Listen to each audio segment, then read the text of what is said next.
Before I show you what's happening to Darlie Routier right now in 2025, I need to warn you, what you're about to see has been kept quiet for a reason. A mother, 2 young boys, a night that destroyed everything. But here's what nobody's talking about. Texas death row, where Darlie Routier has been waiting for over 28 years. But something has changed in 2025. Something that makes her story more disturbing than anyone imagined. I'm True Crime Stories HD, and I've spent months trying to uncover the truth about what's really happening behind those walls.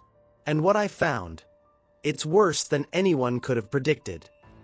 But before we go any further, we need to remember why we're here. Devin, 6 years old.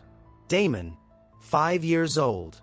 2 innocent children whose lives were stolen on June 6, 1996. These weren't just victims in a case file. They were sons, brothers, little boys with their whole lives ahead of them. And their family, their father Darren, their surviving brother Drake, they've had to live with this unimaginable loss for nearly 3 decades. So if you're watching this, I want you to take a moment. Whatever you believe about this case, these 2 boys deserve to be remembered. Type Amen in the comments if you're sending prayers to Devin, Damon, and everyone who loved them. Now, here's something I need to be honest with you about. Getting information for this investigation? It's been nearly impossible. As an investigative reporter, I've hit walls at every turn. Prison officials won't talk. Legal documents heavily redacted. Sources afraid to speak on record. And that's exactly why I need your help. You see, when you support this channel, when you show that people actually care about uncovering the truth, it gives me leverage. It shows officials that there's public interest, that these stories matter. So if you want me to keep digging, keep pushing for answers that nobody else is brave enough to find, you know what to do. It's that simple button right there. Because without your support, stories like this stay buried forever.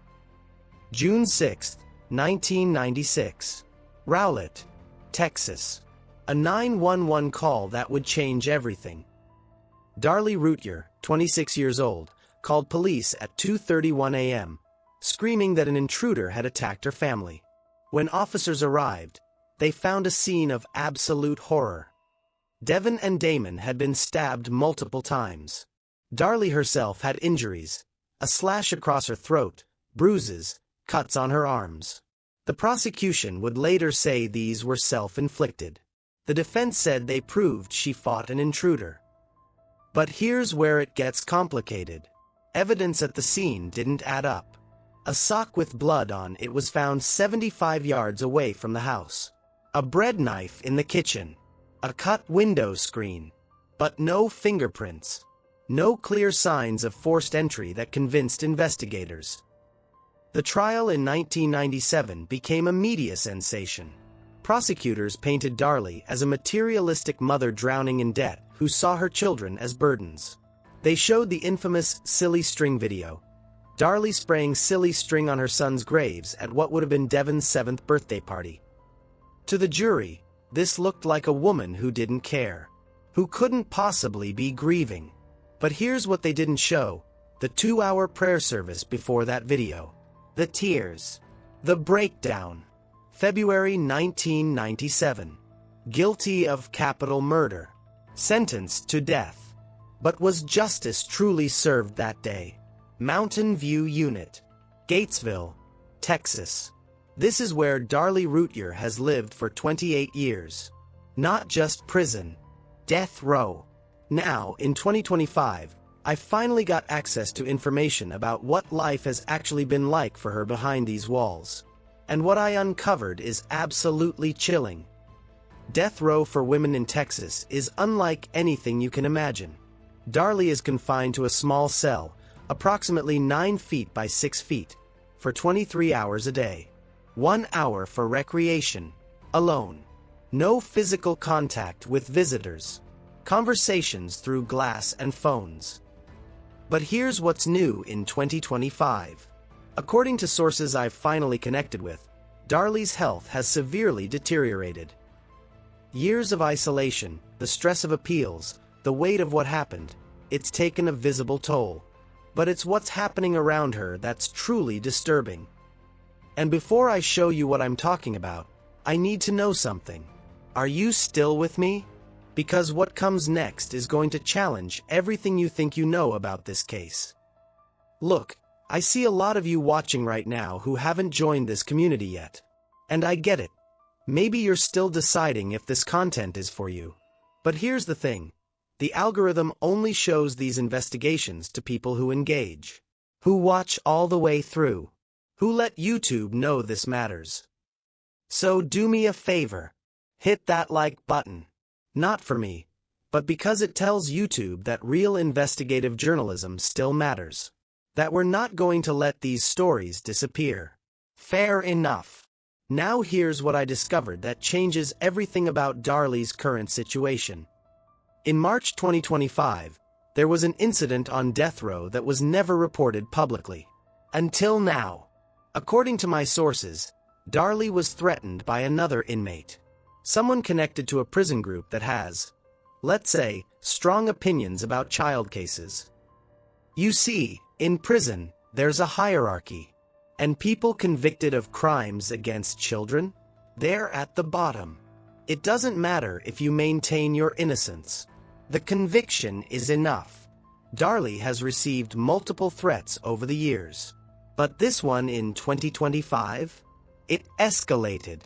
I'm told there was a direct physical confrontation during a rare common area moment. Guards had to intervene. She was moved to an even more isolated section. But here's the question that haunts me. If she's innocent like she claims, isn't this torture? Isn't this the state punishing someone who might have already lost everything? Or, is this exactly what she deserves? Is this karma finally catching up to someone who took the lives of her own children? Okay, so let's talk about the evidence. Because in 2025, with everything we know now about forensic science, DNA testing, false confessions, this case looks very different than it did in 1997. First, the crime scene. Multiple experts have now stated that the blood evidence suggests a struggle with an intruder, not self-infliction. The sock found 75 yards away, it had both Darlie's blood and Devon's blood on it. The prosecution claimed she ran it there herself after attacking her children. But think about this. She would have had to stab her children, stab herself in the throat, run 75 yards in the middle of the night to plant a sock, run back, and then call 911, all while bleeding profusely from a neck wound that was millimeters from her carotid artery. A surgeon who reviewed her injuries later said the wound was life-threatening and would have caused significant blood loss. Could she really have done all of that? Then there's the window screen. It had cuts consistent with a knife from the Routier's butcher block. The defense said an intruder cut their way in. The prosecution said Darlie staged it. But there was dust disturbance on the windowsill suggesting something, or someone, came through. And here's something the jury never heard. There was a fingerprint in blood that didn't match anyone in the house. Not Darlie. Not Darren. Not the boys. Nobody. It was excluded from trial because it wasn't clear enough for comparison, but it existed. So ask yourself, does reasonable doubt exist here? But there's another layer to this that nobody wants to talk about. Mental health. Darlie Routier's defenders have long argued that she suffered from postpartum depression, that she had financial stress, marital problems, and was potentially in a mental health crisis that nobody recognized. We know now, in 2025, that postpartum depression and postpartum psychosis are real, serious conditions that can drastically alter someone's mental state. Women have had hallucinations, delusions, complete breaks from reality. Does that excuse what happened to Devon and Damon? Absolutely not. Those boys deserved protection, love, safety. But does it change our understanding of culpability? Should mental illness be a factor in sentencing? Because here's the thing, if Darlie was suffering from a severe mental health crisis that night, and if she did do this, should she be executed? Or should she spend life in prison with treatment? Texas doesn't care about that distinction. Guilty is guilty. But is that justice?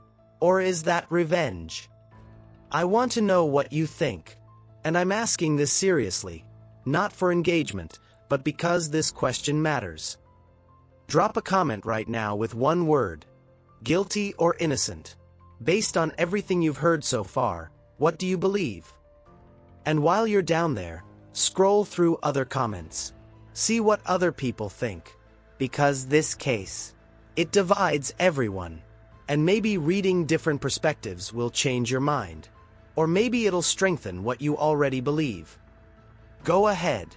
I'll wait. Drop that comment. Guilty or innocent? Now we need to talk about the people living with this every single day. The people who can't escape it, no matter how much time passes. Darlie Routier, Darlie's husband at the time, has lived in his own prison since 1996. He's maintained his belief in Darlie's innocence. He's fought for her appeals. He's raised their surviving son, Drake, who was an infant when this happened. Drake is now 29 years old. He grew up without his mother, without his brothers, with the weight of this case defining his entire life. He believes in his mother's innocence and has spoken publicly about the pain of knowing she's on death row. But what about Devin and Damon's extended family? What about their grandparents, aunts, uncles, people who lost those boys and believe Darlie took them away? There are family members who want Darlie executed, who believe every day she lives is an insult to Devin and Damon's memory, who see her appeals as a mockery of justice. So who do we listen to? The husband who says she's innocent? The son who needs his mother? Or the relatives who demand justice for two murdered children? There is no easy answer. For 28 years, Darlie Routier's legal team has been fighting. Appeals, motions, DNA testing requests, everything they can do to overturn her conviction or at least spare her life. In 2025, her case is still in limbo. Recent DNA testing has been approved on several items from the crime scene, including that unidentified fingerprint and additional biological evidence that wasn't tested in 1997.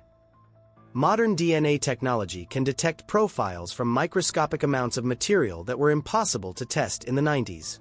If there's unknown DNA at that crime scene, DNA that doesn't match the family, that could be the evidence that finally proves Darlie's claim of an intruder. But here's the catch. Texas is one of the fastest executing states in America. They don't like long appeals. They don't like delays. And with the current political climate in 2025, there's pressure to start moving death row cases through the system more quickly, which means Darlie's time might be running out, whether she's innocent or not. So let me ask you something that's been keeping me up at night since I started this investigation. What if we're wrong? What if the state of Texas executes Darlie Routier, and 5 years later, DNA evidence proves an intruder was in that house? What if we take a potentially innocent woman's life? Or, what if she's guilty? What if she did take the lives of her own children, and we're wasting resources, time, and energy on appeals for someone who deserves exactly what's coming? This is the impossible balance of capital punishment. We want justice for victims. We want closure for families. But we also want to be absolutely certain that we're not becoming what we claim to hate. We're not becoming the ones taking innocent life. Since 1973, over 190 people have been exonerated from death row in America. 190 people who were sentenced to die for crimes they didn't commit. Some came within days, hours, of execution before evidence proved their innocence. Is Darlie Routier one of them? Or is she exactly where she belongs? Alright, we're almost at the end, but I need to leave you with something to think about. Actually, I need you to do something for me. This case, this investigation, it's bigger than just Darlie Routier. It's about how our justice system works. It's about whether we trust forensic science, jury decisions, and capital punishment. So here's what I want you to do. After you finish this video, I want you to talk to someone about it. Your family, your friends, someone in your life. Tell them about this case. Ask them what they think. Because here's the secret. These conversations are how we actually create change. Not by yelling online, but by making people think. By challenging beliefs. By asking hard questions. And if you do that, if you share this video, if you talk about it, if you engage with this content, you're telling me that this work matters. That investigative journalism isn't dead. That the truth still has value.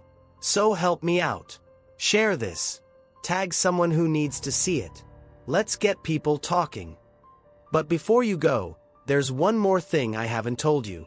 One piece of information that I've been holding back until now. In preparing this investigation, I reached out to multiple people connected to this case. Lawyers, experts, former jurors, journalists who covered the trial. And I got a response that I wasn't expecting. Someone who was directly involved in the original investigation reached out to me privately. They told me that there's information, evidence, that was never presented at trial. Information that they believe could change everything. But they're afraid to go public. Afraid of retaliation, professional consequences, legal implications. They'll only share it if enough people show that they actually care about the truth. So if this video reaches certain thresholds, if enough of you watch, share, engage, I'll be able to bring you that information in a follow-up investigation. Information that could finally answer the question, what really happened that night in 1996? The power to uncover that truth? It's in your hands now. Darlie Routier sits in a cell tonight, just like she has for 10,220 nights before this one. She's either an innocent woman being tortured by a system that failed her, or a guilty woman facing the consequences of the most unthinkable crime. Devin and Damon Routier never got to grow up, never got to graduate, fall in love, have families of their own. Their lives ended at 6 and 5 years old in a pool of blood on their living room floor. Somebody is responsible for that. Somebody took those boys from this world. The question we're left with is, has justice been served? Or is the real truth still buried, waiting to be found? I'm True Crime Stories HD, and I won't stop investigating until we know for certain. Thanks for watching. Thanks for caring. And remember, the truth is worth fighting for, even when it's painful. Subscribe if you want more investigations like this.